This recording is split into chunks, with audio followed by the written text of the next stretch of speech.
தண்ணி ரொம்ப சூடா இருக்கு அப்படின்னு பேசணும். இந்த வாட்டர் அப்படின்னா தண்ணி, இஸ் டூ ஹாட் அப்படின்னா ரொம்ப சூடா இருக்கு. இந்த வாட்டர் இஸ் டூ ஹாட் அப்படின்னா தண்ணி ரொம்ப சூடா இருக்கு. சாவியை காணும் அப்படின்னு பேசணும். சரி, இப்போ கவனிங்க. I can't find the keys அப்படின்னா சாவியை காணும் அப்படின்னு தான் அர்த்தம். ஐ கான்ட் ஃபைண்ட் அப்படின்னா என்னால் கண்டுபிடிக்க முடியல அப்படின்னு தானே அர்த்தம் வர மாதிரி தெரியுது. அப்படிலாம் கேட்கக்கூடாதுங்க. கான்ட் ஃபைண்ட் அப்படின்னா காணும் அப்படின்னு கூட அர்த்தம் எடுத்துக்கலாம். மனசில் வச்சுக்கோங்க, மறந்துடாதீங்க. 2 பேரும் என்ன பேசிட்டு இருந்தீங்க? நான் வர்றதை பார்த்துட்டு அப்படியே பேசுறதை ஸ்டாப் பண்ணிட்டீங்க. 2 பேரும் என்ன பேசிட்டு இருந்தீங்க? இப்போ what were you two talking about அப்படின்னா நீங்க 2 பேரும் எதை பத்தி பேசிட்டு இருந்தீங்க, என்ன பேசிட்டு இருந்தீங்க அப்படின்னு அர்த்தம். இப்போ ஏஆர்இ, ஆரோட பாஸ்ட் டென்ஸ் வேர் இல்லைங்களா? சரி, what are you two talking about அப்படின்னா நீங்க 2 பேரும் என்ன பேசிட்டு இருக்கிறீங்க, எதை பத்தி பேசிட்டு இருக்கிறீங்க அப்படின்னு அர்த்தம். ஆறு தூக்கிட்டு வேற போட்டுட்டோம் அப்படின்னா what were you two talking about அப்படின்னா 2 பேரும் என்ன பேசிட்டு இருந்தீங்க? ஒன்றும் இல்லையே, ஒன்றும் இல்லை. ஒன்று அப்படின்னு பேசுறதா இருந்ததுன்னா நத்திங் அப்படின்னு பேசுங்க. நத்திங் அப்படின்னா ஒன்றும் இல்லை, எதுவும் இல்லை. ஒரு நிமிஷம் இங்கே வா, ஒரு நிமிஷம் இங்கே வா அப்படின்னு பேசுவோமா இல்லைங்களா? இப்போ இங்கே வா அப்படின்னா கம் ஹியர். எ மினிட் அப்படின்னா மினிட் அப்படின்னா ஒரு நிமிஷம். டைமை பற்றி பேசும்பொழுது எப்பயுமே இந்த ஃபார் அப்படின்ற வார்த்தையை சேர்த்துக்கணும். Come here for a minute அப்படின்னா ஒரு நிமிஷம் இங்கே வா. நான் தோத்தாலும் சரி, நான் ட்ரை பண்ணிட்டே இருப்பேன். ஈவன் இஃப் ஐ ஃபெயில், நான் தோத்தாலும் கூட ஐ வில் கீப் ட்ரையிங், நான் ட்ரை பண்ணிட்டே இருப்பேன். கீப் ட்ரையிங் அப்படின்னா ட்ரை பண்ணிக்கிட்டே இரு. ஐ வில் கீப் ட்ரையிங் அப்படின்னா நான் ட்ரை பண்ணிட்டே இருப்பேன். Even if I fail I will keep trying, தோத்தாலும் கூட நான் முயற்சி பண்ணிட்டே இருப்பேன். ஒருவேளை இதெல்லாம் ஒரு காரணத்துக்காக நடக்கலாம்.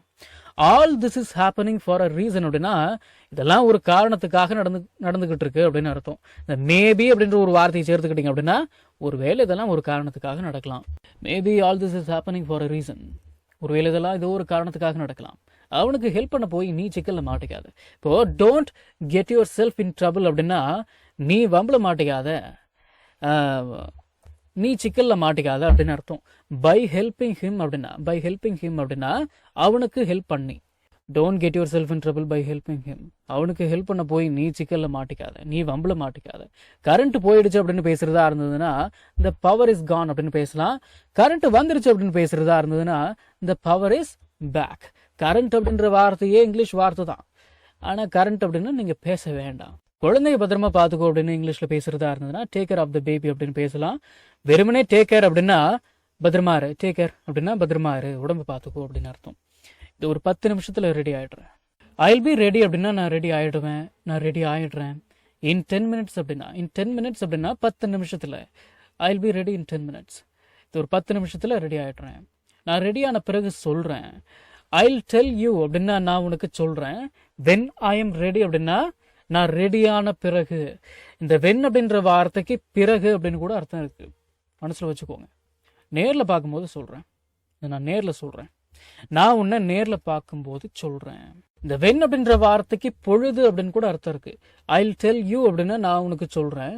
வென் ஐ see you அப்படின்னா நான் உன்னை பார்க்கும்போது. இன் பர்சன் அப்படின்னா நேரில். ஐல் tell you when I see you in person அப்படின்னா நான் உன்னை நேர்ல பார்க்கும்போது சொல்றேன். டவல் எங்க அப்படின்னு இங்கிலீஷ்ல கேட்கறதா இருந்ததுன்னா வேர் இஸ் த டவல் அப்படின்னு கேட்கலாம். எங்க எப்போ நடந்துச்சு அப்படின்னு இங்கிலீஷ்ல கேட்கறதா இருந்ததுன்னா எப்படிங்க கேட்கலாம். வேர் டிட் தட் ஹேப்பன் அப்படின்னா அது எங்க நடந்துச்சு. வென் டிட் தட் ஹேப்பன் அப்படின்னா அது எப்போ நடந்துச்சு. Where and when did that happen அப்படின்னா அது எங்க எப்போ நடந்துச்சு. நம்ம தமிழ்ல அது அப்படின்ற ஒரு வார்த்தை சேர்த்துலாம் பேச மாட்டோம். Where and when did that happen, எங்க எப்போ நடந்துச்சு. என்ன வேற என்ன செய்ய சொல்ற, என்ன வேற என்ன பண்ண சொல்ற. What do you want me to do அப்படின்னா what do you want me to do அப்படின்னா என்ன பண்ண சொல்ற. What else do you want me to do அப்படின்னா என்ன வேற என்ன செய்ய சொல்ற, என்ன வேற என்ன பண்ண சொல்ற அப்படின்னு அர்த்தம். What else do you want me to do, என்ன வேற என்னதான் பண்ண சொல்ற, என்ன வேற என்ன செய்ய சொல்ற. எப்ப சாப்பிட போறோம், எனக்கு பசிக்குது. When are we going to eat அப்படின்னா நாம எப்ப சாப்பிட போறோம். ஐ எம் ஹங்கிரி அப்படின்னா எனக்கு பசிக்குது. நம்ம தமிழ்ல பேசக்கூடிய அன்றாட வாக்கியங்களை இங்கிலீஷ்ல இப்படி பேசலாம்னு சொல்லி ஒரு 1000க்கும் மேற்பட்ட ஆங்கில வாக்கியங்களை தமிழ்ல மொழிபெயர்த்து ஒரு 5 பிடிஎஃப் நான் ரெடி பண்ணி வச்சிருக்கேங்க. ஒரு பிடிஎஃப் பிரைஸ் வந்து பாத்தீங்கன்னா 50 rupees. ஆனா இந்த 5 பிடிஎஃபையும் நீங்க 250 ரூபாய் கொடுத்து வாங்க தேவையில்லை.